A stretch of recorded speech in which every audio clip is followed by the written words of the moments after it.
அனைவருக்கும் இனிய காலை வணக்கம். இவ்விழாவின் நல்லதொரு துவக்கமாக வரவேற்புரை நல்க காமதேனு கலையறிவியல் கல்லூரியின் முதல்வர் முனைவர் திரு கே செந்தில்குமார் ஐயா அவர்களை பணிவுடன் அழைக்கின்றோம். அனைவருக்கும் இனிய காலை வணக்கம்.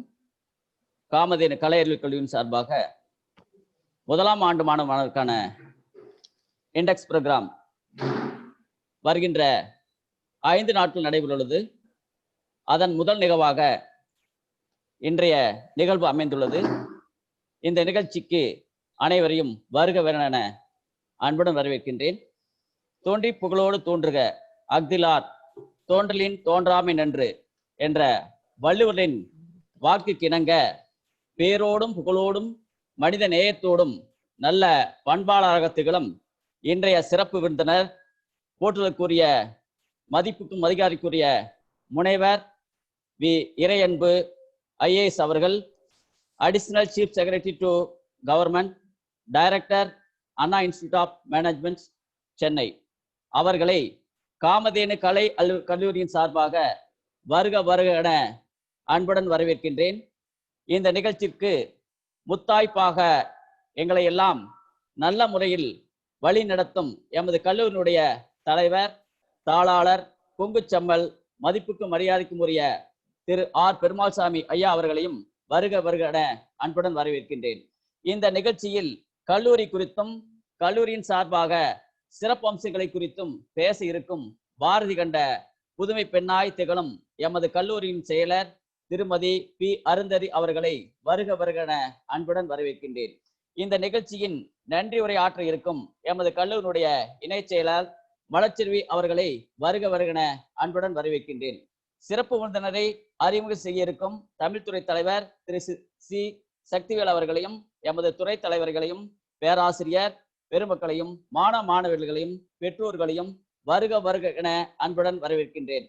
மீண்டும் ஒரு முறை அனைவரையும் வருக என வரவேற்று நன்றி கூறி விடைபெறுகிறேன். நன்றி, வணக்கம். வரவேற்புரை நல்கிய எமது காமதேனு கலை அறிவியல் கல்லூரியின் முதல்வர் முனைவர் கே செந்தில்குமார் ஐயா அவர்களுக்கு மனமார்ந்த நன்றிகளை உரித்தாக்குகிறோம். நிகழ்வின் தொடர்ச்சியாக எமது கல்லூரியின் சிறப்புகளையும் அதன் அமைப்பினை பற்றியும் எடுத்துரைக்க எமது கல்லூரியின் செயலர் மதிப்புக்குரிய பி அருந்ததி அம்மா அவர்களை அன்போடு அழைக்கின்றேன். A very good morning and a warm welcome to our renowned chief guest, Dr. V. Irayanbu IAS sir, and to all the participants over this meet. Kamadhenu Arts and Science College, established in the year 2001, is a co-educational institution affiliated to Bardiyar University, Coimbatore, and recognized by UGC under 2F and 12B. With rich history and dedication to the pursuit of excellence, the college offers a unique learning experience across a broad spectrum of academic and social environments. The institution has not only proved its leadership in many areas, but also has established itself as the best service provider to the rural students who are mostly first-generation graduates. Started with 4 UG courses with the intake of 160 students in the year 2001, now the institution has grown with 14 UG courses, 5 PG courses, and research programs with 2,800 plus students. We cherish this virtue and we attribute the success of the past 20 summers to our chairman, principal, and staff members. As future beckons, we are proud to march with renewed vigor and vitality to teach and place the students. Thank you everyone for joining us today. And thank you so much once again, sir. It's really a dream come true for us. Thank you so much for joining us today. Thank you. சந்தன மனம் கமழும் சத்தியமங்கலத்தில் எமது கல்லூரி கோயிலான காமதேனு கலையறிவியல் கல்லூரியை பற்றி ஒரு தெளிவான விளக்கமளித்த நமது மதிப்புக்கும் மரியாதைக்கும் உரிய செயலர் அவர்களுக்கு நன்றியை உரித்தாக்குகிறோம். ஆம், இன்றைய நிகழ்வின் கதாநாயகனாக விளங்கும் சிறப்பு விருந்தினரை அறிமுகம் செய்ய தமிழ்துறை தலைவர் பேராசிரியர் திரு சி சக்திவேல் அவர்களை பணிவுடன் அழைக்கின்றோம்.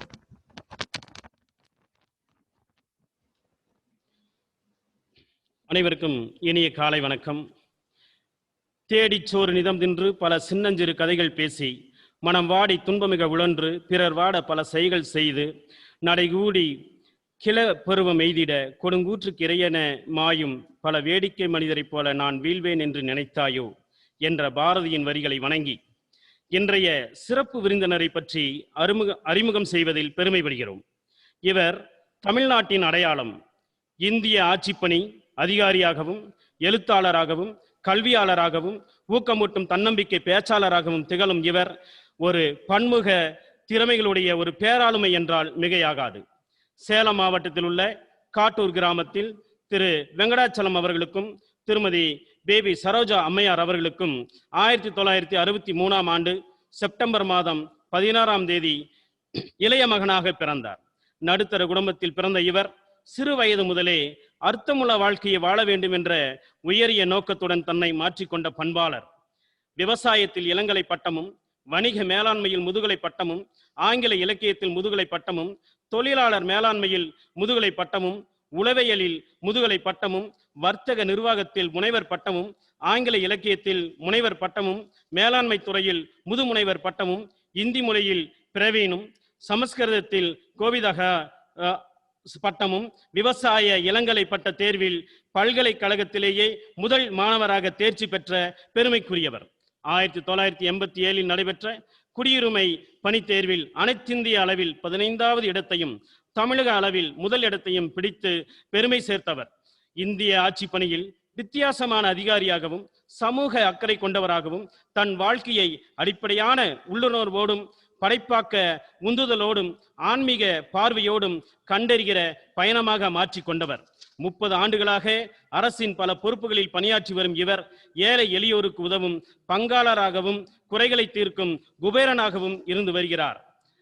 நாகப்பட்டின உதவி ஆட்சியாளராகவும், கடலூர் மாவட்டத்தின் கூடுதல் ஆட்சியாளராகவும், 8வது உலக தமிழ் மாநாடு தனி அலுவலராக இருந்து வெற்றி கண்டவர். இணை ஆணையாளராக நகராட்சி நிர்வாகத்தில் பங்கு அளப்பெரியது. மகளிர் மேம்பாட்டுக்காக UPSB-யின் கீழ் சுயஉதவி குழுக்கள் பெரிய அளவில் அமைக்கப்பட்டன. கன்னியாகுமரி மாவட்டத்தில் தன்னார்வ தொண்டு நிறுவனங்களை ஒன்றிணைத்து நிலவொளி இயக்கம் ஆரம்பிக்கப்பட்டு அரசு உதவிகளை ஏழை பெண்களுக்கு சென்றடைய வழிவகை செய்தவர். செய்தி மற்றும் மக்கள் தொடர்புத்துறை இயக்குநராக பணியாற்றிய பெருமைக்குரியவர். காஞ்சிபுர மாவட்ட ஆட்சியாளராக இருந்தபோது நிலவொளி பள்ளியையும், நிலவொளி காலாண்டு இதழையும் பதிப்பித்தனர். பல நற்செயல்களை செய்தவர். முதலமைச்சரின் செயலகத்தில் கூடுதல் செயலாளராக பணியாற்றியவர். செய்தி மற்றும் சுற்றுலாத்துறை செயலாளராகவும், சுற்றுலா மற்றும் பண்பாட்டுத்துறை செயலாளராகவும், பணியாளர் மற்றும் நிர்வாக சீர்திருத்த துறை முதன்மை செயலாளராகவும் பணியாற்றிய பெருமைக்குரியவர். அண்ணா மேலாண்மை நிலைய தலைமை இயக்குனர், பயிற்சி மற்றும் இயக்குநராகவும், பொருளியல் மற்றும் புள்ளியியல் துறை முதன்மை செயலாளராகவும் ஆணையாளராகவும் பணியாற்றியவர். தொழில் முனைவோர் மேம்பாடு மற்றும் புத்தாக்க நிறுவனத்தின் முதன்மை செயலர் இயக்குநராகவும், அரசின் கூடுதல் தலைமைச் செயலர் இயக்குநராகவும், அண்ணா மேலாண்மை நிலையம் மற்றும் பயிற்சித்துறை தலைவராகவும் பணியாற்றிய பெருமைக்குரியவர். இவர் பெற்ற விருதுகள் என்று சொன்னால் அளப்பெரியது. 1998இல் சிறு சேமிப்பு வசூலுக்கான சிறந்த ஆட்சியர் விருதையும், 1998 மற்றும் 1999 ஆண்டிற்கான கொடிநாள் வசூலுக்கான விருதினையும், 1996இல் வாய்க்கால் மீன்கள் நூலுக்கான தமிழக அரசின் சிறந்த கவிதை தொகுப்பு விருதினையும் பெற்றவர். 1998 ஆத்தங்கரை ஓரம் நூலுக்கான திருப்பூர் தமிழ் சங்கத்தின் சிறந்த நாவலுக்கான விருதினை பெற்றவர். 1998 மற்றும் 2003இல் வெளிவந்த IAS தேர்வும் அணுகுமுறையும் 7ஆம் அறிவு கட்டுரைகளின் தொகுப்புக்கான பாரத ஸ்டேட் வங்கியின் விருதினை பெற்றவர். 2012இல் 10,000 மைல் பயணம் என்ற நூலுக்கான திருப்பூர் தமிழ் சங்கத்தின் சிறந்த நூலுக்கான விருதினை பெற்றவர். 2005இல் அமெரிக்காவில் நடைபெற்ற பன்னாட்டு மாநாட்டில் இவர் எழுதிய திருக்குறள் கட்டுரை முதல் பரிசு கிடைத்தது. 2011இல் வாஷிங்டனில் பன்னாட்டு மாநாட்டில் இவர் எழுதிய புறநானூற்று கட்டுரைக்கு முதல் பரிசு கிடைத்ததென்றால் மிக இல்லை. 2017ஆம் ஆண்டிற்கான சிறந்த நூலான இலக்கியத்தின் மேலாண்மை என்ற புத்தகம் தேர்வு செய்யப்பட்டு மாண்புமிகு பாரத பிரதமர் அவர்களின் கைகளால் வழங்கப்பட்டது. இவர் இயற்றிய நூல்கள் எண்ணற்றவை. இலக்கியத்தின் மேலாண்மை, IAS தேர்வும் அணுகுமுறையும் என்ற நூலில் தொடங்கி கிட்டத்தட்ட நமது அடையாளங்களும் பெருமைகளும் என்ற நூல் வரை 102 நூல்களை இயற்றிய பெருமைக்குரியவர். இப்படிப்பட்ட எண்ணற்ற சாதனைக்கு சொந்தக்காரர் நமது மதிப்புக்கும் மரியாதைக்கும் உரிய நமது சிறப்பு விருந்தினர் முனைவர் இறையன்பு IAS ஐயா அவர்களை அறிமுகம் செய்து வைப்பதில் காமதேனு கலை அறிவியல் கல்லூரி பெருமை கொள்கிறது. சிறப்புக்குரிய நமது சிறப்பு விருந்தினர் ஐயா முனைவர் இறையன்பு IAS ஐயா அவர்களை சிறப்புரை ஆற்ற அன்புடன் அழைக்கிறேன்.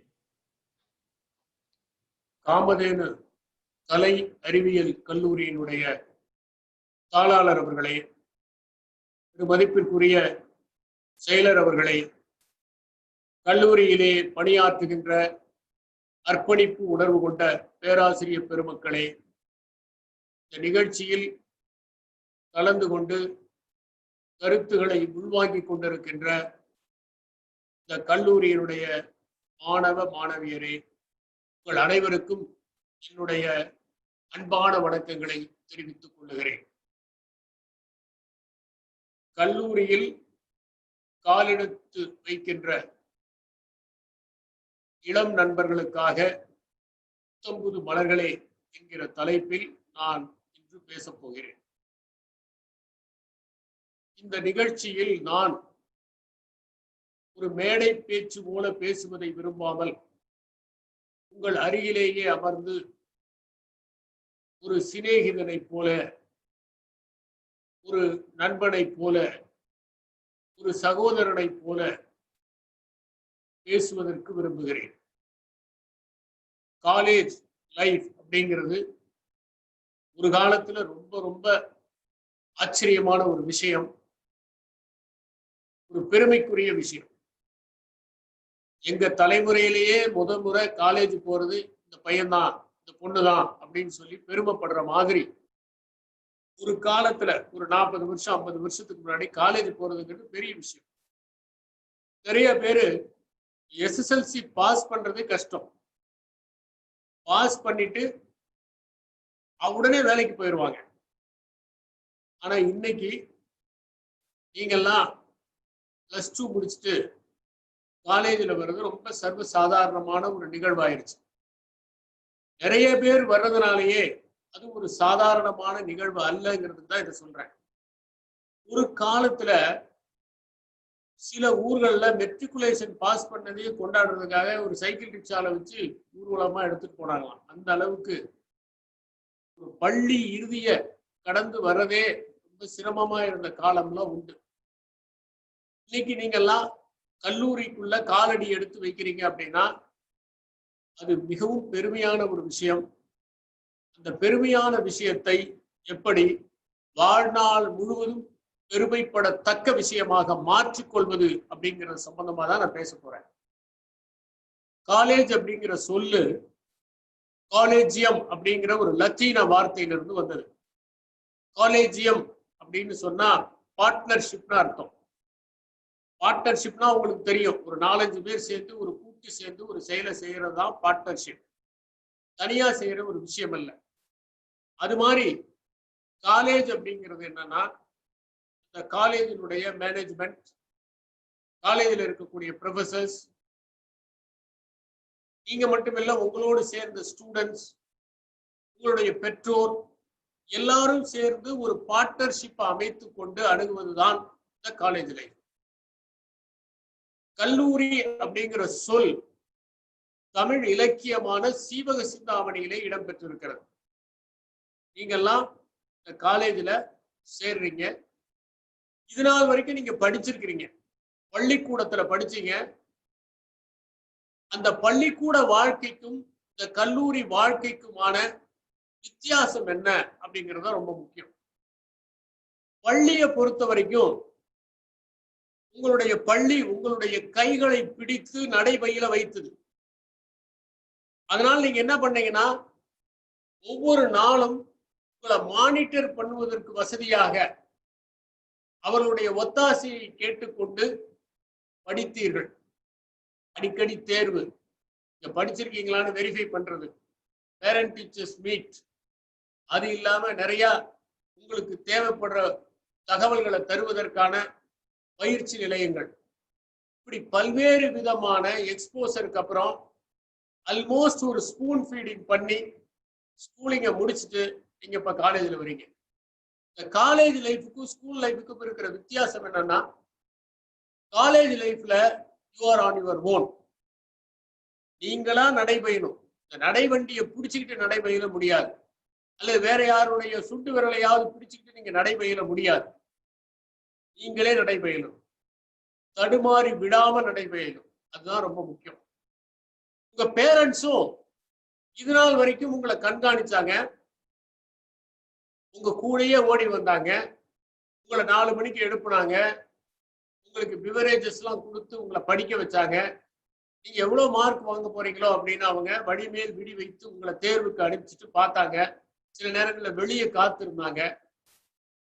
அவங்களால முடிஞ்ச அளவுக்கு சக்தி எல்லாம் விரயம் பண்ணி உங்களை படிக்க வச்சிருக்கிறாங்க. இப்ப அவங்க உடம்புல தெம்பு இல்லை, இனிமேல் அவங்களால கூட வர முடியாது, நீங்களே தான் ஓடணும்.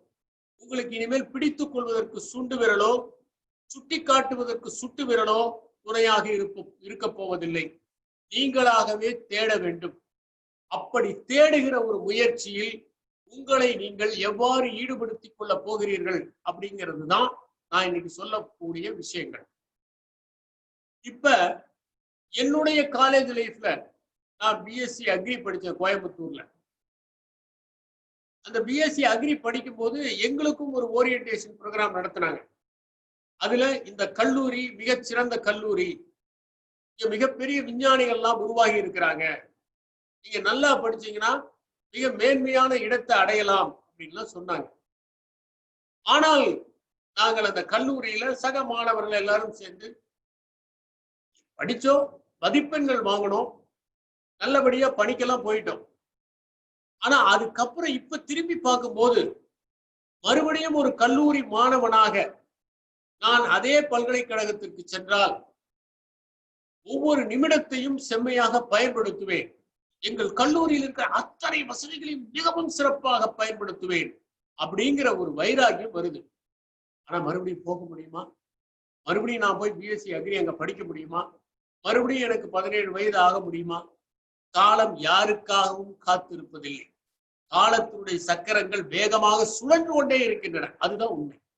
அந்த மாதிரி ஒரு சூழலில் நீங்கள் நான் செய்த தவறை செய்யக்கூடாது என்பதற்காகத்தான் ஒரு சகோதரனை போல உங்கள் தோள்களில் கைகளை போட்டுக்கொண்டு நான் என்னுடைய அனுபவங்களை கூறுகிறேன். இவை அறிவுரைகள் அல்ல, அறிவுரைகள் வேறு, அனுபவங்கள் வேறு.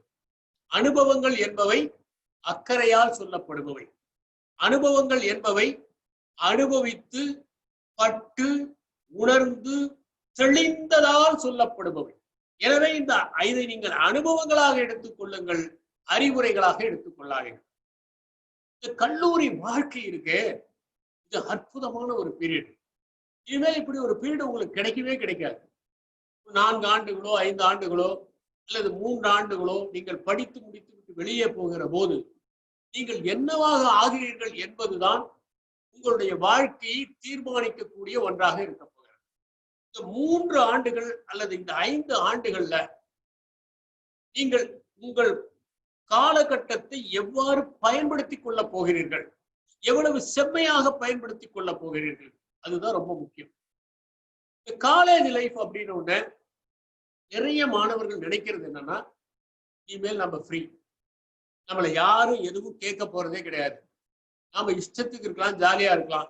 ஸ்கூல் லைஃப்ல எப்ப பார்த்தாலும் எக்ஸாம் வச்சாங்க, கேள்வி கேட்டாங்க, ஒப்பிக்க சொன்னாங்க, பெற்றோருக்கு அடிக்கடி தகவல் அனுப்பிச்சாங்க, பெற்றோர் கூப்பிட்டு உங்க பையன் இந்த பாடத்தில் நல்லா படிக்கலன்னு சொன்னாங்க. அதெல்லாம் இனிமேல் கிடையாது. இதனால் நம்ம படிச்சுட்டோம். எல்கேஜியில இருந்து +2 வரைக்கும் கிட்டத்தட்ட ஒரு 14 வருஷம் பயங்கரமா உழைச்சிருக்கிறோம். அதனால இனிமேல் இந்த காலேஜ் வந்துட்டோம், நம்ம சுதந்திரமா இருப்போம் அப்படின்னு நினைச்சுக்கிட்டு, சுதந்திரம்ங்கிறது எது அப்படிங்கிறத புரிஞ்சிக்காம அதை சரியாக உணராமல் அதை முறைகேடாக பயன்படுத்தி தங்கள் வாழ்க்கையை இழந்து விடுகிறவர்கள் நிறைய பேர் இருக்கிறார்கள். அதே நேரத்துல காலேஜ் பீரியட்ல நமக்கான ஒரு ஃப்ரீடம் இருக்கு. எந்த அளவுக்கு ஃப்ரீடம் இருக்க முடியும்? ஒரு மனிதன் நின்று கொண்டிருக்கிறான் என்றால் அவன் தன்னுடைய வலது காலை தூக்க முடியும், இல்லாவிட்டால் இடது காலை தூக்க முடியும். 2 காலையுமே தூக்கி கொண்டு ஒரு மனிதன் இருக்க முடியாது.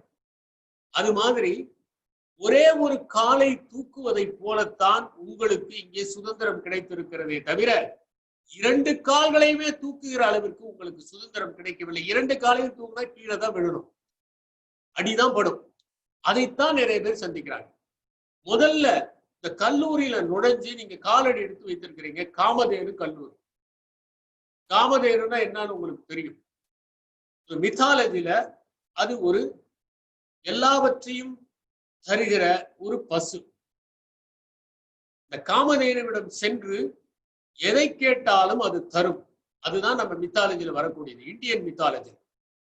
எல்லா மித்தாலஜிலையும் ஏதாவது ஒரு அனிமல், ஏதாவது ஒரு பேர்ட் இந்த மாதிரி சித்தரிக்கப்பட்டிருக்கிறது.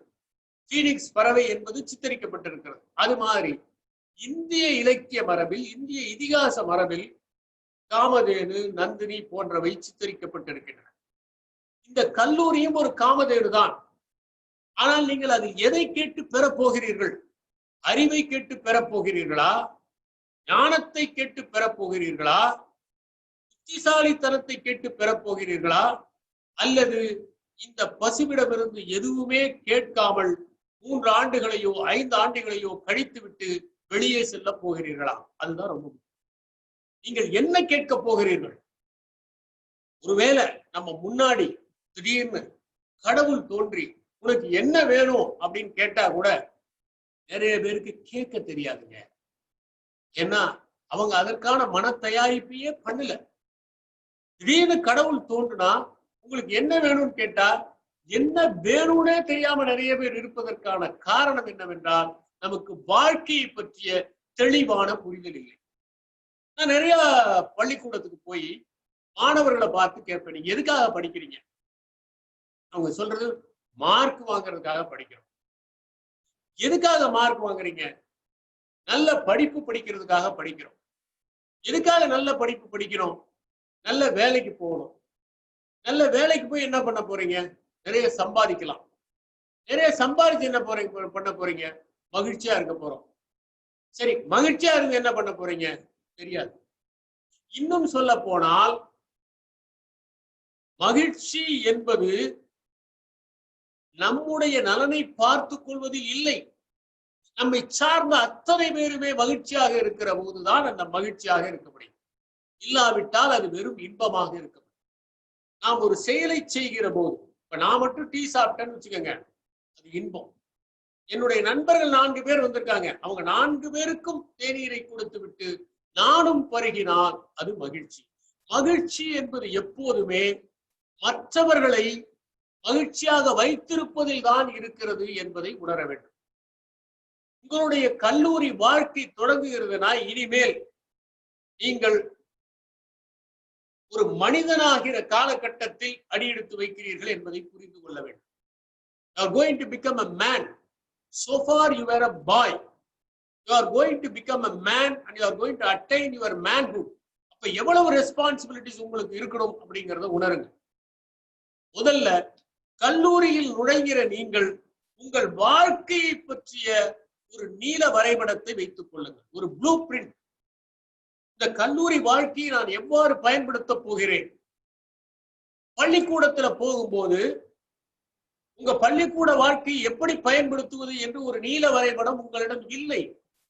காரணம் என்னன்னா, உங்களுக்கான வரைபடத்தை அந்த பள்ளியே தயாரித்தது. ஆனால் இப்போது நீங்கள் தான் தயாரிக்க வேண்டும். உங்கள் பெற்றோர் கூட தயாரிக்க முடியாது. இந்த கல்லூரியிலே நுழைகிற நீங்கள் ஒவ்வொரு நொடியையும் எப்படி பயன்படுத்த போகிறீர்கள்? நீங்கள் எவ்வாறு உங்கள் வாழ்க்கையை அமைத்துக் கொள்ள போகிறீர்கள்? ஏன்னா கல்லூரியில் இருக்கிற இந்த 3 ஆண்டுகள் தான் உங்களுடைய ஆளுமையை செதுக்க போகிறது. நல்லா படிச்சு நிறைய மதிப்பெண்களோட எங்க கல்லூரிக்கு வருவாங்க மாணவர்கள். 4 ஆண்டுகள் பிஎஸ்சி படிக்கும் போது திடீர்னு யாரோ ஒரு மோசமான ஒருத்தரோட சேர்ந்து அதற்கப்புறம் வகுப்புகளுக்கு போகாம, சரியா படிக்காம, தேர்வுகளை எழுதாம 4 ஆண்டுகள்ல முடிய வேண்டியத 7 ஆண்டுகள் 8 ஆண்டுகள் கூட முடிக்காம பெற்றோரை ஏமாற்றி எல்லாவற்றையும் இழந்து படித்து முடித்து வேலை கிடைக்காமல் வாழ்க்கையில் விரக்தி அடைந்து கடைசியில் சுற்றிக் கொண்டிருக்கிறவர்களை நான் பார்க்கிறேன். காரணம், கல்லூரி வாழ்க்கைங்கிறது இவ்வளவு முக்கியமான ஒரு விஷயம். இதை எப்படி நாம செம்மையா பயன்படுத்துறது அப்படிங்கிறத நம்ம தெரிஞ்சுக்கணும். முதல்ல ஒன்று நான் சொல்றேன், நான் யாரெல்லாம் இந்த கல்லூரி வாழ்க்கையில விழிப்புணர்வோடு இருக்கிறார்களோ அவர்கள் எல்லாம் வெற்றி பெற்றவர்களாக ஆகிவிடுவார். முதல்ல உங்களுக்கான நோக்கம் என்ன என்பதை வரையறை செய்து கொள்ளுங்கள். நீங்கள் இந்த சமுதாயத்திற்கு எப்படி பயன்பட போகிறீர்கள்? ஒரு பேராசிரியராக ஆகப் போகிறீர்களா? பேராசிரியர்களாக ஆக வேண்டும் என்றால் எதற்காக பேராசிரியராக போகிறீர்கள்? விஞ்ஞானியாக போகிறீர்களா? எது மாதிரியான விஞ்ஞானியாக ஆக போகிறீர்கள்? நீங்கள் அலுவலராக போகிறீர்களா? எப்படிப்பட்ட அலுவலராக ஆக போகிறீர்கள்? இதையெல்லாம் நீங்கள் உங்களுக்குள் வகுத்துக் கொள்ள முதல்ல ஒன்ன புரிஞ்சுக்கணும். நாம காலேஜுக்கு வந்துட்டோம், எப்படியாவது 3 வருஷத்தை ஓட்டிடுவோம், ஒரு டிகிரியை வாங்கிடுவோம், வெளியே போயிடுவோம் இருந்தா அதுக்கப்புறம் உங்க பேருக்கு பின்னாடி ஒரு டிகிரி போட்டுக்கலாமே தவிர இந்த டிகிரியால எந்த பிரயோஜனமுமே இருக்காது. நீங்க படிக்கிற கல்லூரியில் நீங்கள் எந்த வேணுமானும் படிங்க. நீங்கள் ஆங்கில இலக்கியம் படிங்கள், நீங்கள் தமிழ் இலக்கியம் படிங்கள், நீங்கள் கணிதம் படியுங்கள், தொழில்நுட்பம் படியுங்கள், கணினி அறிவியல் படியுங்கள், எது வேண்டுமானாலும் படியுங்கள், எந்த பிரச்சனையும் கிடையாது. ஆனால் எப்படி படிக்க போகிறீர்கள்? இது நாள் வரைக்கும் என்னன்னா மதிப்பெண்களுக்காக படித்தீர்கள். நீங்கள் மதிப்பெண்களுக்காக மட்டும் படிக்காதீர்கள். மதிப்பெண்கள் முக்கியம்தான், ஆனால் மதிப்பெண்களுக்காக மட்டும் படிக்காதீர்கள். அறிவுக்காக படி. உங்களுக்குள் ஒரு தேடுதலை உருவாக்கி கொள்ளுங்கள். இத்தனை நாள் வரைக்கும் என்னன்னா டெஸ்ட்ல அதிக மார்க் வாங்கணும். அந்த டெஸ்ட் முடிஞ்ச உடனே என்ன படித்தோமோ அதை நாம் மறந்து கூட விட்டு கிடையாது. இது வாழ்நாள் முழுவதும் வரப்போகிறது. நீங்கள் ஆங்கில இலக்கியம் படிக்கிறீர்கள் என்றால் ஷேக்ஸ்பியரையோ, மில்டனையோ, வேர்ட்ஸ்வர்த்தையோ, கீட்ஸையோ, ஷெல்லியோ நீங்கள் ஆயுள் முழுவதும் நினைவிலே வைத்திருக்க வேண்டும். ஆங்கிலத்தில் நிபுணத்துவம் பெற்றவர்களாக இருக்க வேண்டும். ஆங்கிலத்தில் எந்த விதமான குறையுமின்றி பிழையுமின்றி பேசுவதற்கும் எழுதுவதற்குமான தகுதியை பெற வேண்டும். அது மாதிரி உங்களை வடிவமைத்துக் கொள்ள வேண்டாமா? அப்படி நீங்கள் வடிவமைத்துக் கொள்ள வேண்டும் என்று சொன்னால் எவ்வளவு நீங்கள் முயற்சி செய்ய வேண்டும் என்பதை நீங்கள் எண்ணி பாருங்கள். கல்லூரி வாழ்க்கையிலே நுழைந்தவுடன் பலவிதமான சலனங்கள் உங்களுக்கு ஏற்படும். கவர்ச்சிகரமான சலனங்கள். உங்களை யாரும் கேள்வி கேட்கப் போவதில்லை என்கிற போதுதான் மிகுந்த கட்டுப்பாடோடு இருக்க வேண்டும். எவன் ஒருவன் சுதந்திரம் அளிக்கப்படுகிறதோ அந்த இடத்தில் கட்டுப்பாடாக இருக்கிறோனோ அவன்தான் ஞானியாக முடியும், அவன்தான் மேதையாக முடியும், அவன்தான் அறிஞராக முடியும், அவன்தான் விஞ்ஞானியாக முடியும், அவன்தான் பேராசிரியராக முடியும். சுதந்திரம் கிடைக்கிறது என்பதற்காக அந்த சுதந்திரத்தை தவறாக பயன்படுத்துகிற எவனுமே வாழ்க்கையிலே வெற்றி பெற்றதில்லை என்பதை நினைத்து பாருங்கள். வாழ்க்கை என்பது வெற்றி பெறுவதற்காக. இறப்பு என்பது ஒரு புள்ளி விவரமாக இருக்கக்கூடாது. பிறப்பு என்பது புள்ளி விவரம் தான். இத்தனை பேர் பிறந்தார்கள் என்பது. ஆனால் நாம் இறக்கிற போது இந்த உலகமே கண்ணீர் துளியை சிந்த வேண்டும் என்று எண்ணிக்கொண்டு நீங்கள் உங்களுடைய கல்லூரி வாழ்க்கையை தொடங்கும். உலகம் என்பது இந்த உலகம் முழுவதும் அல்ல. நம்மை அறிந்தவர்கள், நம்மை தெரிந்தவர்கள், நமக்காக பாடுபட்டவர்கள், நம்மை விரும்புகிறவர்கள், நம்மால் பயன் பெற்றவர்கள், அவர்கள் கண்ணீரை சிந்துகிற போதுதான் நம்முடைய வாழ்க்கை முழுமை பெற்றது என்பதை எண்ணிப்பார். எதற்காக வாழ்கிறோம்? எல்லோரை போலவும் வெந்ததை தின்று வந்ததை பேசி வாழ்வதற்காகவா நாம் கல்லூரியிலே சேர்ந்திருக்கிறோம்? அப்படி யாராவது சேர்ந்தால் இன்றே நீங்கள் இந்த கல்லூரியை விட்டு வெளியே.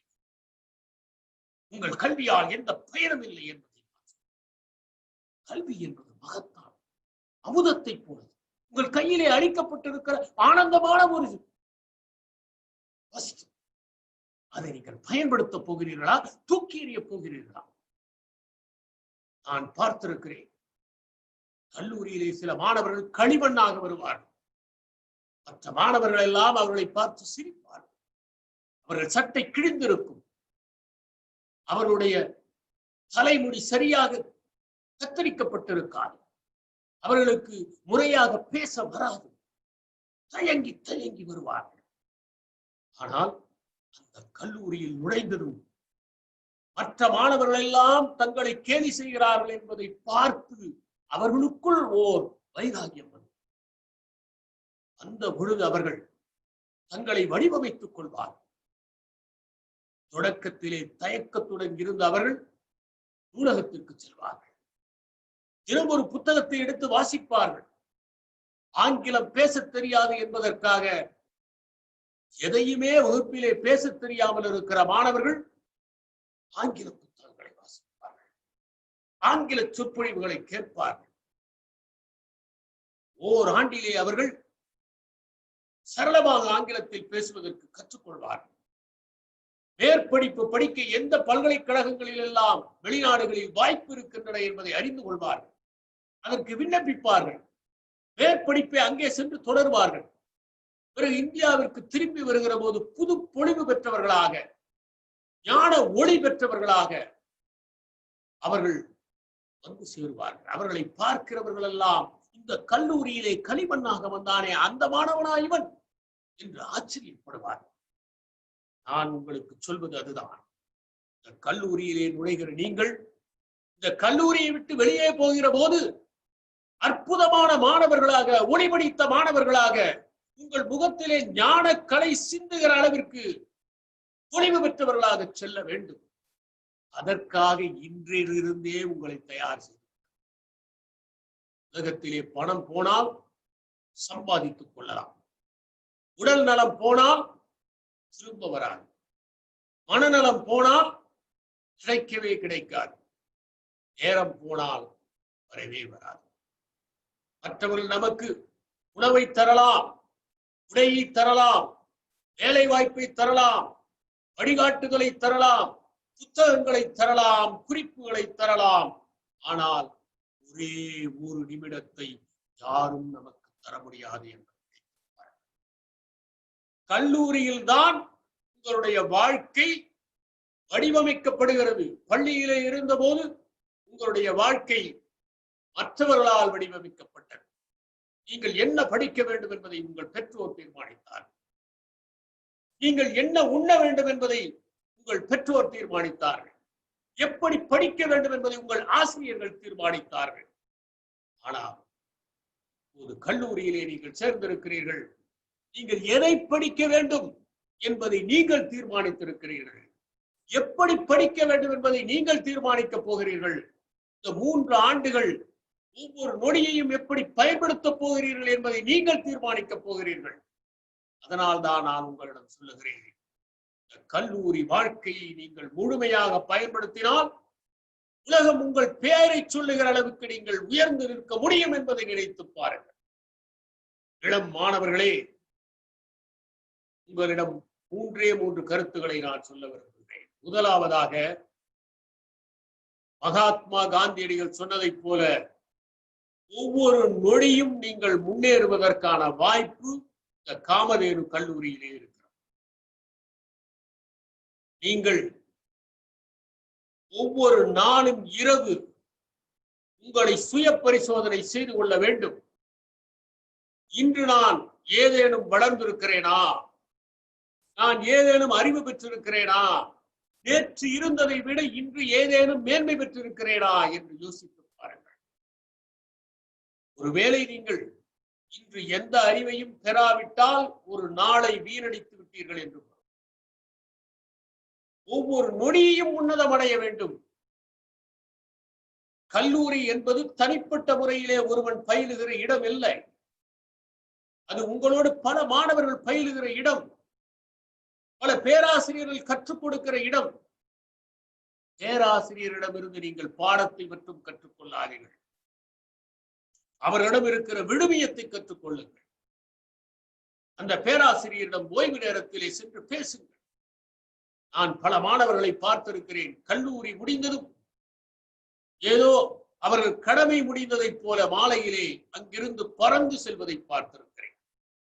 இந்த மாணவன் ஓய்வு நேரத்தில் பாடம் நடத்திய பேராசிரியரிடம் சென்று இன்னும் மேலே என்ன படிக்கலாம், எதை தெரிந்து கொள்ளலாம் அறிவை எப்படியெல்லாம் விருத்தி செய்து கொள்ளலாம், விரிவுபடுத்திக் கொள்ளலாம் என்று நினைக்கிறானோ அந்த மாணவன் தான் வாழ்க்கையிலே வெற்றி பெறுவான். அதற்கு நீங்கள் தயாராக இருங்கள். ஏதோ கல்லூரியின் கடைசி பணி அடித்ததும் உங்களுக்கு விடுதலை கிடைத்ததைப் போல நினைத்துக் கொள்ளாதீர்கள். அது விடுதலை அல்ல. கல்லூரியின் கடைசி பணி என்பது பாடம் முடிந்து விட்டது என்பதற்கான பொருள் அல்ல, வகுப்புகள் முடிந்து விட்டன என்பதற்கான பொருள். கடைசி மணி ஒலித்ததும் நீங்கள் பேராசிரியரை சந்தித்து இன்னும் என்ன படிக்கலாம், இன்னும் என்ன தெரிந்து கொள்ளலாம், என் அறிவை எப்படி நான் மேம்படுத்திக் கொள்ளலாம், எந்தெந்த புத்தகங்களை நான் வாசிக்கலாம் என்று பேசுங்கள். பல பேராசிரியர்கள் மாணவர்கள் தங்களிடம் வந்து சந்தேகங்கள் கேட்பதில்லையே என்றுதான் வருத்தத்தில் இருக்கிறார். பல கல்லூரிகளில் நூலகங்கள் இருக்கின்றன. ஆனால் அந்த நூலகங்களுக்கு மாணவர்கள் செல்லுகிற எண்ணிக்கை குறைவாக இருக்கிறது. நான் கல்லூரியிலே படித்த போது எங்களுடைய நூலகம் ஒரு நட்சத்திர விடுதியைப் போல இருக்கும். ஆனால் நாங்கள் கல்லூரி பேராசிரியர்கள் ஏதேனும் எழுதச் சொல்லி கொடுத்தால் மட்டுமே அங்கு சென்று மேற்கோள் புத்தகங்களை எல்லாம் புரட்டி ஏதேனும் ஒன்றை எழுதி கொண்டு வந்து தந்து விடுவோம். அப்போது புரியவில்லை அற்புதமான நூலகத்தினுடைய அறிவு. அந்த நூலகத்தில் இன்னும் அதிக நேரத்தை செலவழித்த மாணவர்கள் இருந்தார்கள். என்னுடன் படித்தவர்கள் தான், என் வகுப்பிலே இருந்தவர்கள் தான். ஆனால் ஓய்வு கிடைக்கிற போதெல்லாம் அவர்கள் அந்த நூலகத்திலே இருப்பார். மாலை வேளையில் நாங்கள் வேறெங்கெங்கோ மிதிவண்டியிலே சென்று சுற்றி கொண்டிருக்கிற போது அவர்கள் நூலகத்திலே அமர்ந்து புத்தகங்களை புரட்டி கொண்டிருப்பார்கள். அந்த மாணவர்கள் இந்த உலகத்தில் மிகப்பெரிய விஞ்ஞானிகளாக ஆகிவிட்டார். வேளாண் துறையிலே அவர்கள் புதிய புதிய கண்டுபிடிப்புகளை எல்லாம், புதிய புதிய ரகங்களை எல்லாம், புதிய புதிய சாகுபடி முறைகளை எல்லாம் கண்டுபிடித்து தருகிறார். ஆனால் நாங்கள் நூலகத்திற்கு ஏதேனும் ஒரு காரியம் இருந்தால், ஒரு பணி இருந்தால் தண்டனையாக கருதி. நான் உங்களிடம் சொல்வது, நூலகத்தை எவன் ஒருவன் அதிகம் பயன்படுத்துகிறானோ அவன்தான் வாழ்க்கையிலே முன்னேறுகிறான் என்பதற்கு உலகத்தில் மிகப்பெரிய சாதனைகளை புரிந்தவர்கள் சாட்சியாக இருந்திருக்கிறார்கள். அவர்கள் நூலகத்திற்கு செல்வார்கள். காலையில் நூலகம் திறப்பதற்கு முன்பே அது திறக்க வேண்டும் என்பதற்காக வாயிலிலே காத்திருப்பார்.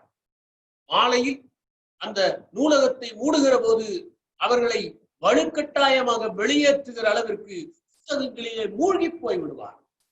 நீங்கள் உங்கள் நூலகத்தை பயன்படுத்த, அப்படி பயன்படுத்துவதன் மூலம் உங்களுடைய அறிவு விரிவு பெறும்.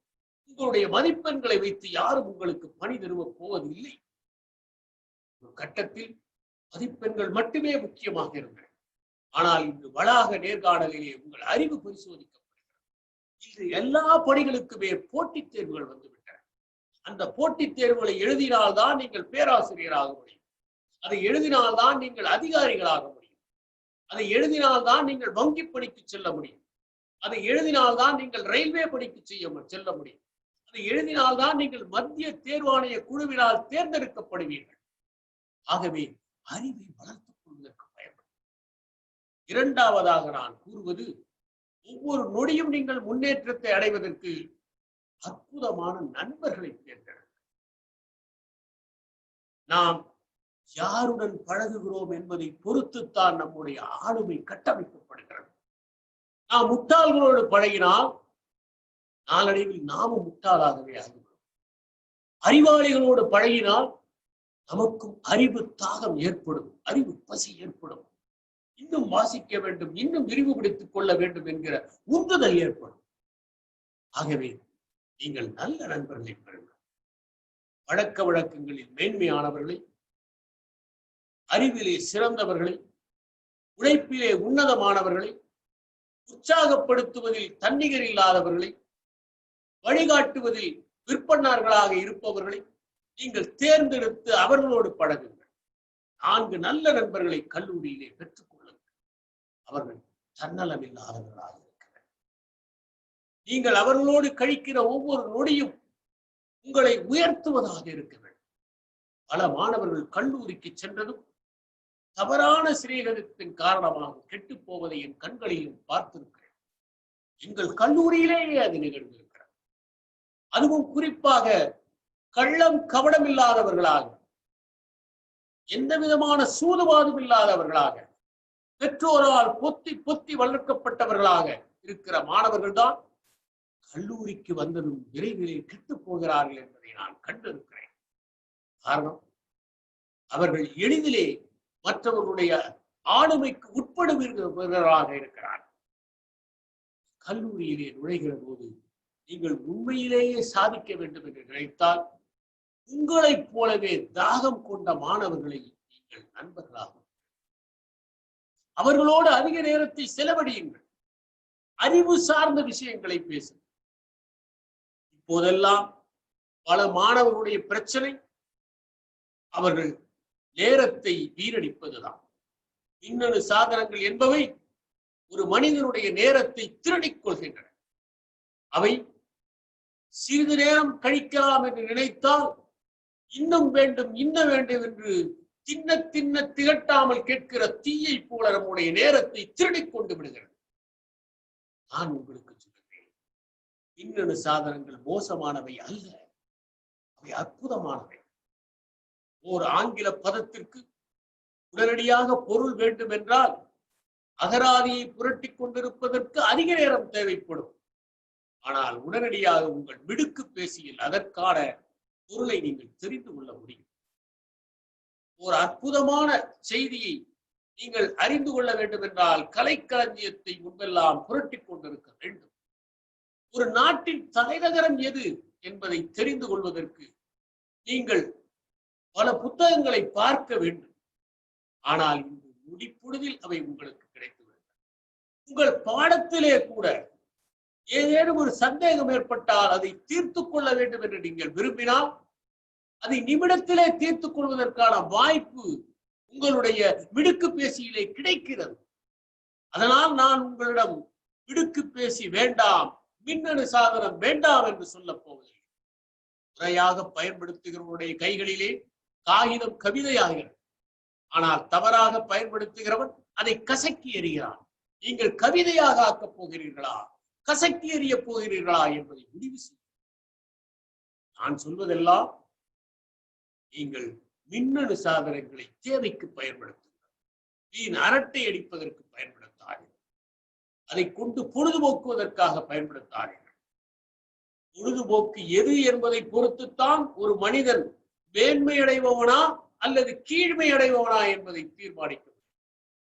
கன்ஃபியூசியஸ் சொன்னார், ஒரு நாடு எது மாதிரியான கலையை இலக்கியத்தை ரசிக்கிறது என்பதை வைத்து அந்த மக்களுடைய தராதரத்தை நாம் உணர முடியும்.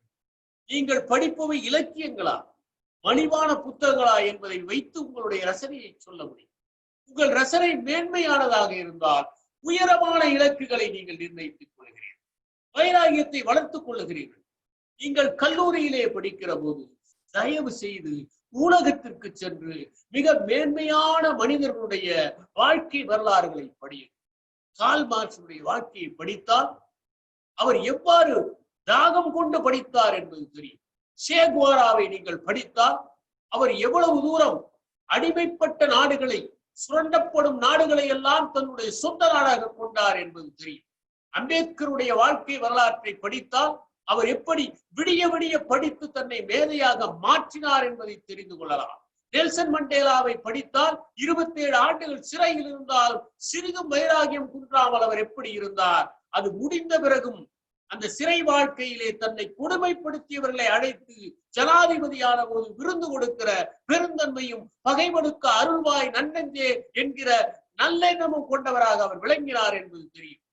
நீங்க லீ குவான் யாவை படித்தால் எப்படி சிங்கப்பூரை அவர் சிம்மாசனத்திலே அமர வைத்தார் என்பதை தெரிந்து கொள்ளலாம். மகாத்மா காந்தியடிகளை படித்தால் அவர் எவ்வளவு பெரிய வைராகியத்தோடு தென்னாப்பிரிக்காவிலே ஒடுக்கப்பட்ட மக்களுக்காக போராடினார் என்பதையும், இந்தியாவிலே அவர் எப்படி தன்னை எளிமைப்படுத்திக் கொண்டு வாழ்ந்தார் என்பதையும், எப்படி எப்போதுமே 3ஆம் வகுப்பு ரயில் பெட்டியிலே பயணம் செய்து மக்களை சந்தித்தார் என்பதையும் தெரிந்து கொள்ளலாம். நீங்கள் மார்ட்டின் லூதர் கிங் ஜூனியரை படித்தால் அந்த மனிதன் எப்படி அந்த ஆப்பிரிக்க மக்களுக்காக போராடினார் என்பதை புரிந்து கொள்ளலாம். வாழ்க்கை வரலாறுகளை எல்லாம் படியும். அவற்றை படிக்கிற போதுதான் மேன்மையான மனிதர்களைப் போல இந்த உத்தமமான மனிதர்களைப் போல, இந்த உயர்ந்த மனிதர்களைப் போல நாமும் ஆக வேண்டும் என்பது ஆழ்மனத்திலே சென்று பதியம் போடப்படும். அப்போது உங்கள் வாழ்க்கை உங்களை அறியாமலேயே உயர்ந்த திசையிலே செல்லும். கல்லூரியிலே யார் தன்னுடைய வாழ்க்கையை வடிவமைக்கிறார்களோ அவர்கள்தான் வெற்றி பெறுகிறார்கள் என்பதை ஹார்வர்ட் பல்கலைக்கழகத்திலே நடந்த ஆய்வு ஒன்று தெரிவிக்கிறது. அந்த பல்கலைக்கழகத்திலே ஒரு ஆய்வை நடத்தினார். பல்கலைக்கழகத்திலே படித்த மாணவர்களிடம் யாரெல்லாம் உங்கள் வாழ்க்கை குறித்த இலக்கை வைத்திருக்கிறீர்கள் என்று கேட்டார்.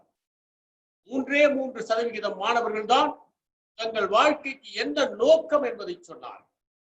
அதற்கு பிறகு 30 ஆண்டுகள் கழித்து அந்த மாணவர்கள் என்ன செய்கிறார்கள் என்று பார்த்தபோது அந்த 3% மாணவர்கள் உன்னதமான இடத்திலே இருந்தார்கள், வழிகாட்டுபவர்களாக இருந்தார்கள், தலைவர்களாக இருந்தார்கள், தலைமை நிர்வாகிகளாக இருந்தார்கள், வேளாண் இயக்குநர்களாக இருந்தார்கள், சமூக சேவைகளை சிறந்து விளங்கினார்கள்.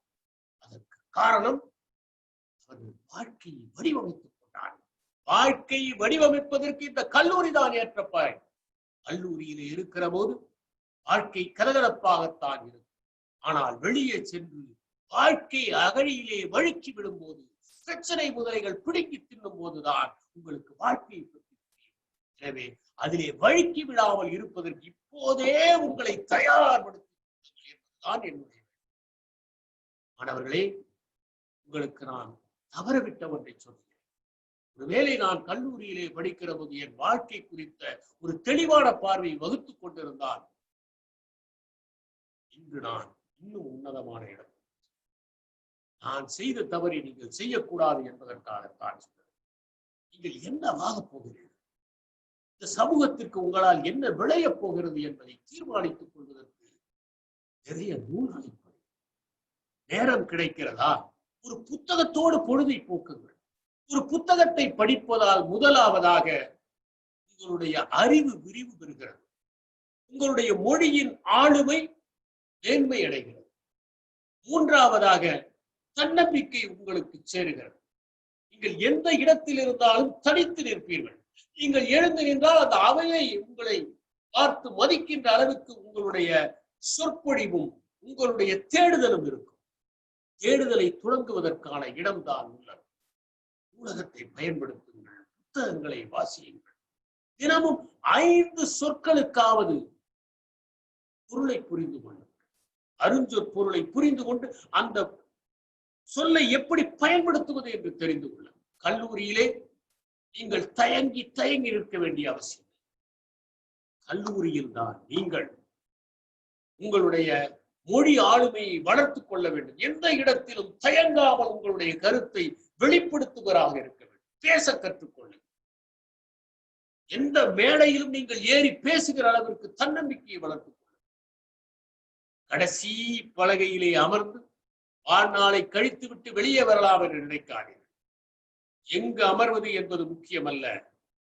பலகை கடைசியாக இருக்கலாம், ஆனால் நம்முடைய விழிப்புணர்வில் முதன்மையாக இருக்க வேண்டும். நீங்கள் எழுந்து நின்று ஒரு கேள்வியை கேட்டால் அரங்கமே அது குறித்து சிந்திக்க வேண்டும். அந்த அளவிற்கு உங்களை தயார்படுத்திக் கொள்ள. மூன்றாவதாக, எந்த பணியாக இருந்தாலும் இன்று போட்டித் தேர்வுகள் என்று முடிவாகிவிட்டன. நீங்கள் எந்த பணிக்கு செல்ல போகிறீர்கள் என்பதை இப்போதே முடிவு செய்ய. கல்லூரி முடிந்த பிறகு பார்த்துக் கொள்ளலாம் என்று எண்ணாதீர்கள். கல்லூரி முடிந்து வெளியே வந்தால் உங்களுக்கு வழிகாட்டுவதற்கு பேராசிரியர்கள் இருக்க மாட்டார்கள், உடன் படிப்பதற்கு நண்பர்கள் இருக்க மாட்டார்கள். வேலை கிடைக்கவில்லையே என்கிற விரக்தி ஏற்படும். பெற்றோர் கூட ஒரு கட்டத்திலே சலித்துக் கொள்ள தொடங்குவார்கள். சமுதாயம் உங்களை புறக்கணிக்கும். பிறகு நீங்கள் உங்களால் முடியாது என்று நினைக்க ஆரம்பித்து விடுவீர்கள். என்று ஒரு மனிதன் என்னால் முடியாது என்று நினைக்க ஆரம்பிக்கிறானோ அப்போதுதான் அவனுடைய வீழ்ச்சியை தொடங்குகிறது. உண்மையான வீழ்ச்சி ஒருவன் தன்னம்பிக்கை இழக்கிற போதுதான் தொடங்குகிறது என்பதை உணர்ந்து. ஆனால் கல்லூரியில் சேருகிற போதே நான் இந்த பணிக்கு போக போகிறேன் என்பதை முடிவெடுத்துக் கொண்டு அந்த பணிக்கு எப்படி செல்லலாம் என்பதற்காக தயார் செய்து கொள்ளுங்கள். உங்கள் உடலை உறுதி செய்து கொள்ளுங்கள், உள்ளத்தை உறுதி செய்து கொள்ளுங்கள், அறிவை இன்னும் ஆழப்படுத்துங்கள், இன்னும் நன்றாக வாசியுங்கள், அதற்கு தேவையான புத்தகங்களை திரட்டுங்கள், மற்றவர்களோடு பேசி உங்களிடம் இருக்கிற தயக்கத்தை, பயத்தை, அச்சத்தை வெளியேற்றுங்கள். நம்மால் முடியும் என்கிற நம்பிக்கையை வளர்த்துக் கொள்ளுங்கள். அதற்குத்தான் சொன்னேன், ஒத்த கருத்துள்ள மேன்மையான 4 நண்பர்களை. எந்த நண்பனை நீங்கள் தேர்ந்தெடுக்கிறீர்கள் என்பதுதான் உங்களுடைய கல்லூரி வாழ்க்கையை முடிவு செய்யும். 3ஆவதாக, கல்லூரியிலே நீங்கள் செய்ய வேண்டிய ஒன்று, உங்களிடம் எளிமையையும் பணிவையும் வளர்க்கும். யார் ஒருவன் எளிமையோடு இருக்கிறானோ அவன்தான் வாழ்க்கையிலே மேன்மை. கல்லூரியில் பலதரப்பட்ட மாணவர்கள் வருவார்கள். சிலர் காரிலே வருவார்கள், சிலர் விலை உயர்ந்த வாகனத்தில் வருவார்கள். மற்றோரை போல செய்ய வேண்டும் என்று நினைக்காதீர்கள். ஒருவர் வசதிகளால் வரையறுக்கப்படுவது இல்லை. நமக்கு என்ன கிடைத்ததோ அதை ஏற்றுக்கொள்வதுதான் வாழ்க்கையில். யார் ஒருவர் கிடைத்ததில் மகிழ்ச்சி அடைகிறார்களோ அவர்களுடைய நிம்மதியை யாராலும் பறித்துக் கொள்ள முடியாது.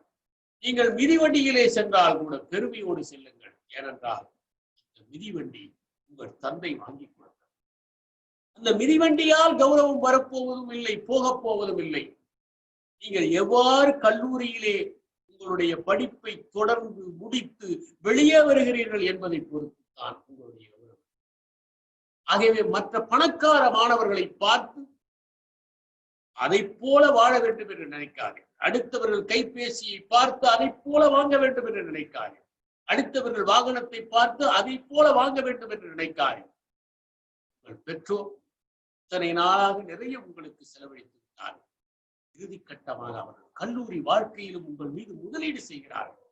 எவ்வளவு குறைவான பொருட்களை வைத்திருக்கிறீர்களோ அவ்வளவு வசதியானவர்கள் நீங்கள். எவ்வளவு குறைவான தேவையை வைத்திருக்கிறீர்களோ அவ்வளவு பெரிய செல்வந்தர் என்று நீங்கள் நினைத்துக் கொள்ளலாம். எனவே எளிமையான வாழ்க்கையை வாழுங்கள், பணிவை கற்றுக்கொள்ளுங்கள்.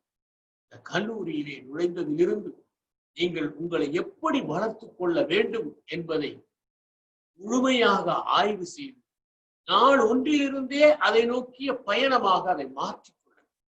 இந்த கல்லூரியிலே சில மாணவர்கள் விடுதியிலும் தங்கியிருப்பார்கள். அந்த விடுதியிலே இருக்கிற மாணவர்கள் நம்மை கண்காணிக்க பெற்றோர் இல்லை என்பதற்காக மனம் போன போக்கிலே போக வேண்டும் என்று முடிவு செய்யாதீர்கள். விடுதி வாழ்க்கையில் நிறைய நேரம் கிடைக்கிறார். நிறைய பேருடன் நீங்கள் பழக முடியும். நான் ஒன்றை உங்களுக்கு கூற விரும்புகிறேன். ஆங்கில இலக்கியம் வாசிப்பவர்கள் ஆங்கில இலக்கியத்தில் மட்டும் நண்பர்களை பெறாதீர்கள். அதை போலவே கணினி அறிவியலை சார்ந்தவர்கள் கணினி அறிவியல் நண்பர்களை மட்டும்தான் வைத்திருக்க வேண்டும் என்று நினைக்காதீர்கள். தயவு செய்து எல்லா துறையிலும் சிலரை பழக்கப்படுத்திக் கொள்ளுங்கள். அறிவு என்பது எப்போதுமே அயல் மகரந்த சேர்க்கையாகத்தான் இருக்கும்.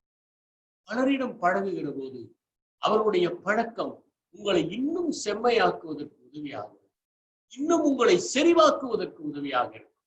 எனவே ஒரே துறையை சார்ந்தவர்களோடு மட்டும் பழகாதீர்கள். நல்ல நண்பர்களை நீங்கள் பல்வேறு துறைகளில் வைத்திருங்கள். அதிகமான நண்பர்களை வைத்திருக்காதீர்கள். ஆனால் யாரையும் பகைவராக வைத்திருக்கார்கள். யாரோடாவது சண்டை போட்டு கல்லூரி காலம் முடியும் வரை அவனிடம் உங்களை நிரூபிப்பதற்காக முயற்சி செய்யாதீர்கள். ஒருவரை பகைவராக பெறுகிற போது நம் சக்தியை வீரடிக்கிறோம். ஒருவரை நண்பராக பெறுகிற போது நம் ஆற்றல் பெறுகிறோம். எனவே எல்லோரையுமே அன்பாக நடத்தும். யாருடனும் நமக்கு விரோதம் வேண்டாம். யாரும் நமக்கு பகைவர் இல்லை. ஆனால் நெருங்கிய நண்பர்கள் 4 பேர். நம் இதயத்தில் இருக்கிற உணர்வுகளை பகிர்ந்து கொள்வதற்காக, நம் கனவுகளை எல்லாம் அவர்களிடம் பகிர்ந்து கொள்வதற்காக, நாம் அறிவை அவர்களிடமிருந்து உறிஞ்சிக் கொள்வதற்காக, தேவைப்படுகிற போது நமக்கு உற்சாகம் கொடுப்பதற்காக, களைப்படைகிற போது நம்மை ஊக்கப்படுத்துவதற்காக நண்பர்களை பெறுங்கள். அப்படிப்பட்ட நண்பர்கள் 4 பேர் இருக்க. விரல்களைப் போல அவர்கள் எண்ணிக்கையில் குறைவாக இருக்க வேண்டும். அவர்கள் உங்களை வழிநடத்துபவர்களாக. கல்லூரியிலே படிக்கிற போது ஒவ்வொரு வகுப்பையும் உன்னிப்பாக கவனியுங்கள். தயவு செய்து ஆசிரியர் பேராசிரியர் சொல்கிற அனைத்தையும் குறிப்புகளாக எழுதி அந்த குறிப்புகளை அறைக்கு வந்து புரட்டுங்கள். அன்றே நடந்த பாடத்தை அன்றே படித்து முடித்து விடுகிற ஒருவன் எந்த தேர்விலும் தோல்வி அடைந்தது கிடையாது. பேராசிரியர் சொல்லுகிற ஒவ்வொரு வார்த்தையும் குறிப்பெடுத்து அன்று இரவே அதை படித்து அப்போதுதான் உங்களுடைய வாழ்க்கை மேன்மை. தேர்வுகளை எதிர்கொள்வதற்கு அது உதவியாக இருக்கும். சந்தேகங்களை தீர்ப்பதற்கு அது உதவியாக இருக்கும். பாடத்திட்டத்தில் இருக்கிற புத்தகங்களை மட்டுமே பள்ளிகளில் படித்திருப்பீர்கள். கல்லூரியில் அப்படி அல்ல. பல்கலைக்கழக தேர்வுகளில் நீங்கள் உங்கள் அறிவை எவ்வளவு வெளிப்படுத்துகிறீர்கள் என்பது முக்கியம். எனவே மேற்கோள் புத்தகங்களை எல்லாம் நூலகத்திலே புரட்டி அதிகமான குறிப்புகளை தயாரித்து உங்களுடைய அறிவின் விசாலத்தை வெளிப்படுத்து.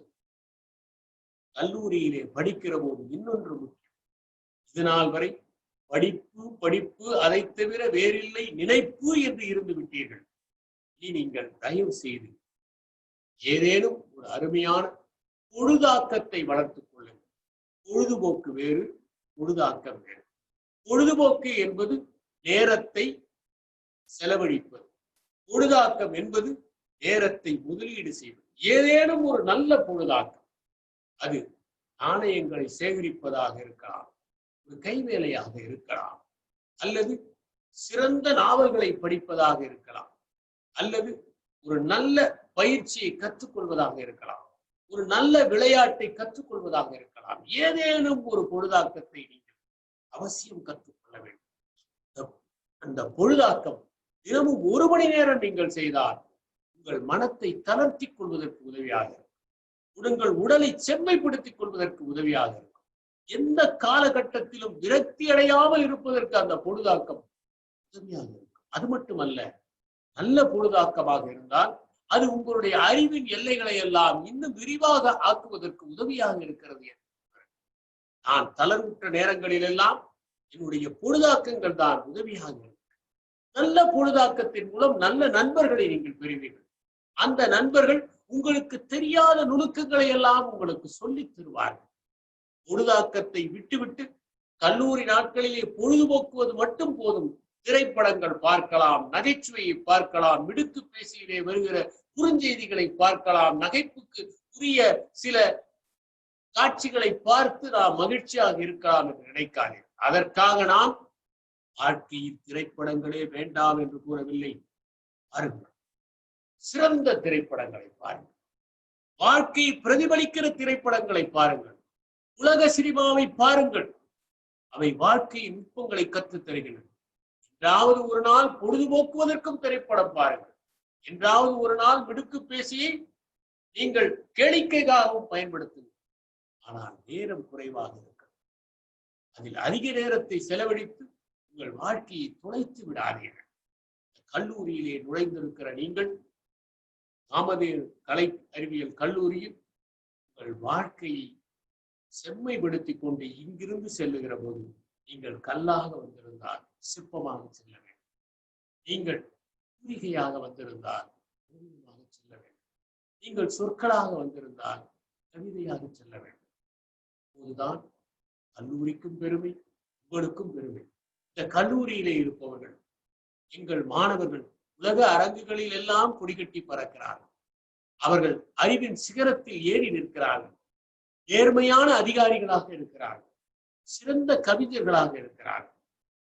புகழ்பெற்ற பேராசிரியர்களாக புத்தகங்களை எழுதி குவிக்கிறார்கள். விஞ்ஞானிகளாக அவர்கள் மருந்து கண்டுபிடிக்கிறார்கள் என்கிற பெருமைப்படத்தக்க அளவிற்கு இந்த வளாகத்தை பயன்படுத்தும். இந்த வளாகத்திலே நிறைய வசதிகள் இருக்கின்றன. அந்த ஒவ்வொரு வசதியும் நீங்கள் துய்த்து பாருங்கள். இந்த 3 ஆண்டுகள் நீங்கள் வாழ்கிற வாழ்க்கை 30 ஆண்டுகளை செறிவாக வாழ்ந்த வாழ்க்கைக்கு நிகராக வாழ்ந்து இதிலிருந்து வெளியே சென்றதுமே ஏதேனும் ஒரு வகையில் சிறந்த பணியை பெற்று இந்த நாட்டிற்கு சேவை செய்யுங்கள். இதுதான் புத்தம்புது மலர்களாகிய நீங்கள் உருவாக்கப் போகிற நந்தவனமாக இந்த நாட்டை மாற்றுவதற்கான வழி என்று கூறி உங்கள் அனைவருக்கும் என்னுடைய வாழ்த்துக்களை தெரிவித்து விடைபெறுகிறேன்.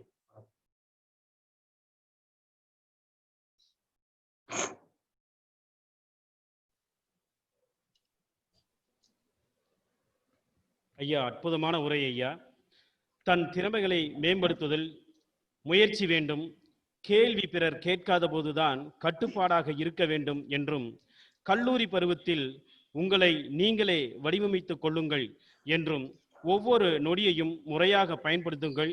இன்றைய நிலையில் மாணவர்களின் நிலையையும் நூலகத்திற்கு சென்று நல்ல நூல்களை தேடி தேடி அறிவு பசிக்கு தீனி போடுங்கள் என்றும், எளிமை பணிவு கொண்டு வாழுங்கள் என்றும், எங்களில் சகோதரனாக நண்பனாக எங்களின் மனதில் நின்று சிறப்பான உரை நிகழ்த்திய மதிப்புக்கும் மரியாதைக்கும் உரிய முனைவர் வி இறையன்பு ஐஏஎஸ் ஐயா அவர்களுக்கு எங்களது கல்லூரியின் சார்பாக மனமார்ந்த நன்றிகளை உரித்தாக்குகிறோம்.